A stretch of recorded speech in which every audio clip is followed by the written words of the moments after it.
Sir, we are very sorry. The doctors have analyzed your scans. Their verdict is unanimous.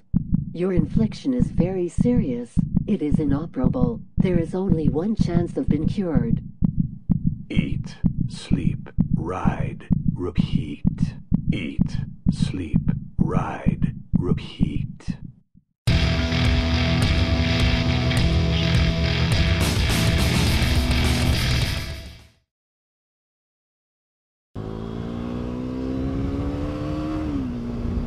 Hi guys, alright here,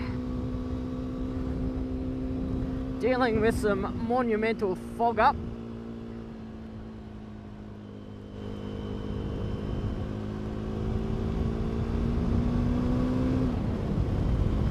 Dealing with the fact that I've had to go back to my GoPro 3 Plus Black rather than my GoPro 4 Black, because my GoPro 4 has screwed up and the external audio has died.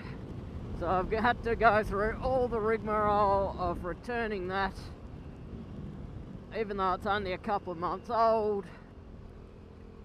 to a famous retailer with the initials HN to try and either get my money back or get a replacement, and you can imagine how difficult that's been. But on a brighter note, I was out watching some YouTubes the other day, and much to my delight, I had two shout outs from two of my favourite UK vloggers. The first one was from Lazy Boy Rider, saying g'day, shouting out to my channel on a new Saturday shout out feature that he's got on his channel.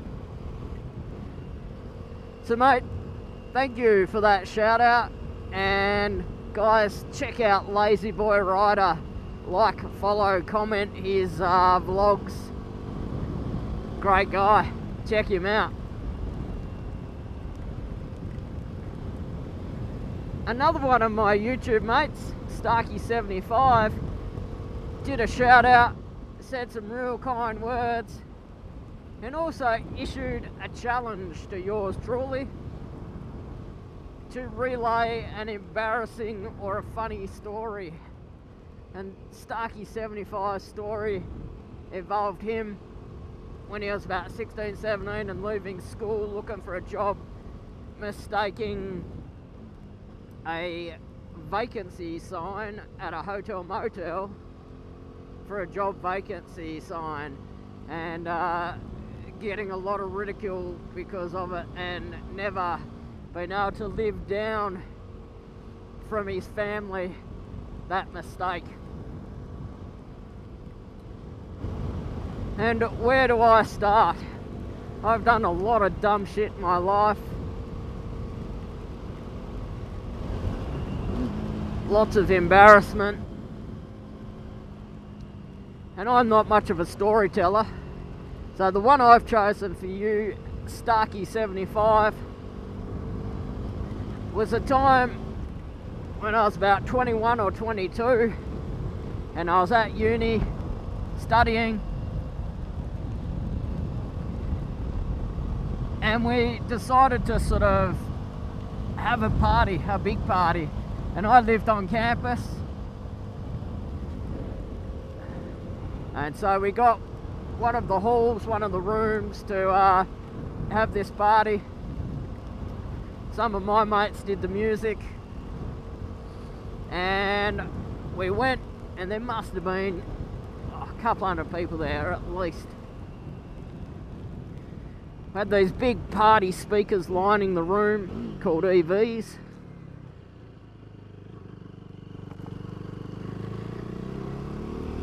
And I organised for my mates, 3/4 of the way through the night, to play my favourite song. And it's still my favourite song today after all these years, and it's killing in the name by Rage Against the Machine. The best band in the universe. To quote the old woman on Evil Empire. The Killing in the Name starts with this iconic sort of bass riff. And as soon as I heard that, I was charged. I had a few beers under my belt. And so I jumped up on one of the speakers, thinking that it was going to be an awesome idea to crowd surf. There was more than enough people. Everyone was into it by that stage. There was more than enough beer flowing. So I thought this was a smashing idea. So I was grooving away up on the speakers, as one does. And when it got to the start of the first chorus, I pounced off the speaker into the crowd. I just lined up the pit and I just leapt off. And it went well. Caught me and put me up. Hoisted me up. It was awesome. It was floating around the room.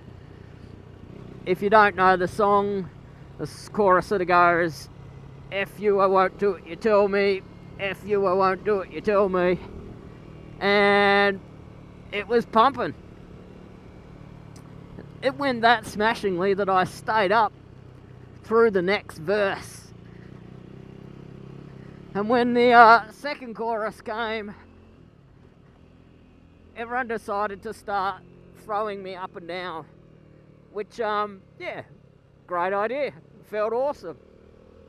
And as the chorus sort of whipped into a frenzy, people were throwing me higher and higher and higher. And I felt like one of those cheerleaders that get thrown around on television. But it was awesome. And just when I thought it couldn't get any more awesome, they gave me one big boost. And I went sailing up in the air, and much to my dismay, I got hooked up in the ceiling fan. And it was one of those big rotating blade ceiling fans, and it was set on high, and I got thrown up into it, and it smashed me in the wrist, it smashed me in the arm, whipped around and hit me in the head, hit me in the face, drew a bit of blood. And it was sort of like one of those sort of comedy sequences in a movie where the music's playing and then there was a rip of a sort of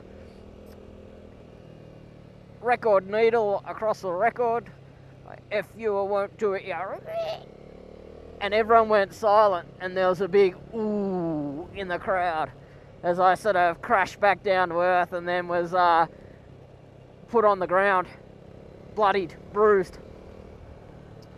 I sort of was feeling a bit dizzy, and in hindsight that was possibly the beers I'd had been whipped around rather than the actual impact on my head. And then one of my mates handed me a beer. I sculled that beer down in one hit and I leapt to my feet. Everyone cheered.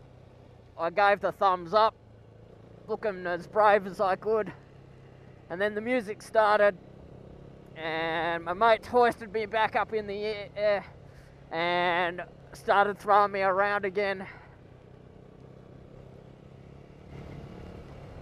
Despite the injury. So now, every time I go out, Starkey75, people always sort of make mention of the fan incident.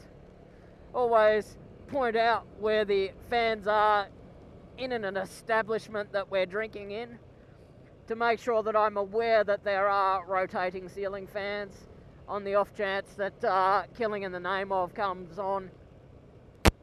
And then if there's anyone in the group that hasn't heard the story, then of course they're given all of the gory details, and I'm made to feel like the tool that I am as everyone's relayed the story yet again.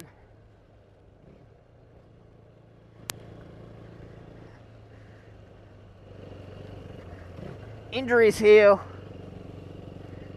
Chicks dig scars. My pride took a long, long time to heal from that incident.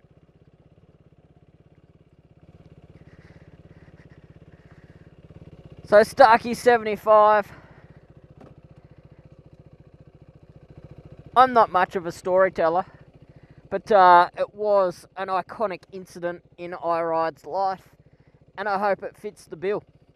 And the thing I wanted to do was tag Lazy Boy Rider and invite him, challenge him to meet this funny, embarrassing story challenge and relay one of the stories from his life.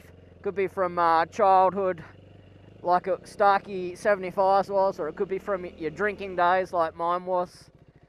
Mate, Lazy Boy Rider, if you want to meet that challenge, that'd be awesome. Beautiful rainy day at Lake Barrington. I ride out.